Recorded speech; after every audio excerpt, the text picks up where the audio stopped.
njema. Na mimi nawafurahia na wapongeza. Mmefanya kwa nia njema bila kujua kwamba tunakosea. Na nirudie kupongeza uongozi wa tarafa pamoja na kata kwa hatua ambazo zimechukuliwa. Na mimi leo siendi kinyume na hatua yoyote ambayo ilichukuliwa, sababu naona ni njema. Wako watu walifanya makosa, mwenyekiti wa kijiji pamoja na wajumbe wake wakafanya maamuzi bila kuzingatia akidi ya serikali ya kijiji, wakafanya walivyoona. Huenda nao walikuwa wanaona wanafanya vizuri kusukuma maendeleo, hatuwezi kujua, lakini katika kufanya hivyo wamekosea. Na katika kukosea tuna kila sababu za kutaka kuwaadhibu kama wanadamu, kama viongozi, kwa baada ya kuona hawa walikosea kwa kudhamiria au walikosea kwa bahati mbaya.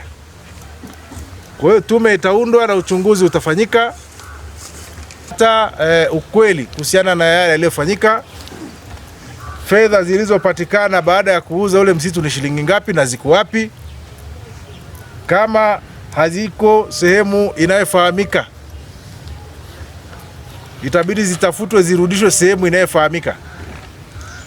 Kama zipo basi tuzione ili ziweze kwenda kwenye malengo yale ambayo kijiji kilikuwa kimekusudia. Sasa na mimi kwa mamlaka nilionayo siku ya leo, kazi yangu ni moja. Hatuwezi kwenda bila kuwa na kiongozi kwenye kijiji. Maendeleo yetu yanatuhitaji tuwe na mtu ambaye tumempa dhamana ya kutushikia, kama ambavyo na sisi wengine wote tumepewa dhamana tu ya kushika kuhakikisha majukumu haya yanakwenda vizuri, watu wanaishi kwa amani, kwa kuheshimiana, shughuli za kimaendeleo zinafanyika na mambo yanayofanana na hayo.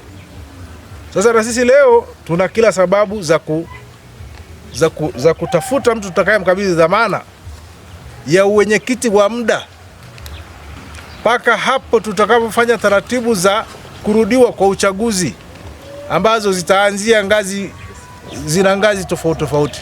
Huyu ni bibi bwana. Bibi Saumu Ramadhani amepata kura 4, pigeni makofi. Bibi Zulea Sheiza amepata kura 4, pigeni makofi. Hongereni sana kina mama, mnaweza, watu wana imani na nyie. Na bwana Abdalla Hemedi amepata kura 85. Kwa hiyo ninamtangaza bwana Abdalla Hemedi kuwa mwenyekiti wa kijiji wa muda mpaka hapo itakapoamuliwa vinginevyo. Kwa hiyo mkampe ushirikiano.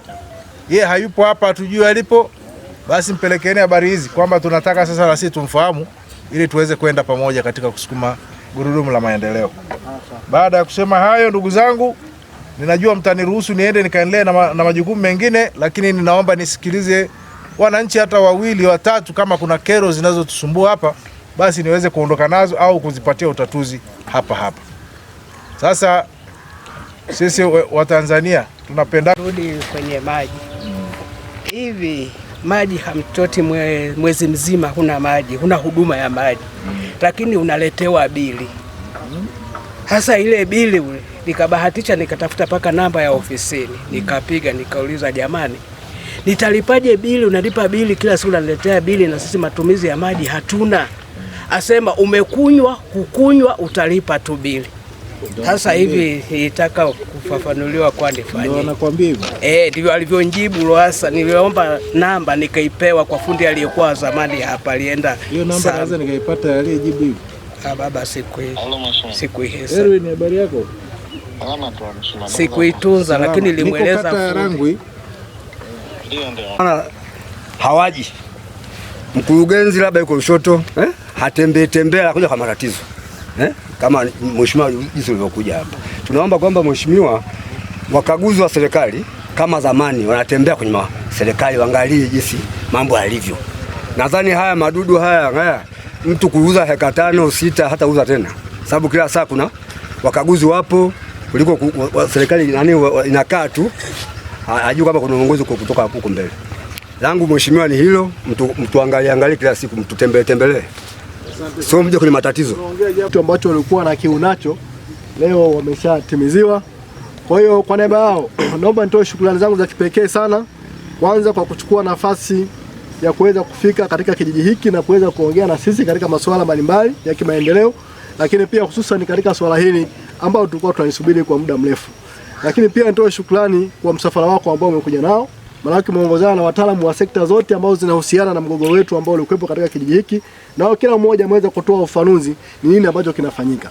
Kwa hiyo kwetu sisi ni amani tele kupitia ziara yako. Lakini pia niwashukuru wazee wangu, niwashukuru pia wataalamu mbalimbali pamoja na viongozi wa taasisi za dini.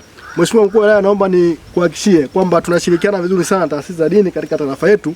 Hakuna siku ambapo hatuko pamoja katika swala lolote lile. Hata katika kumaliza huu mgogoro, viongozi wa taasisi za dini walikuwa mstari wa mbele sana na ni mchango mkubwa sana wa kuweza kumaliza huu mgogoro.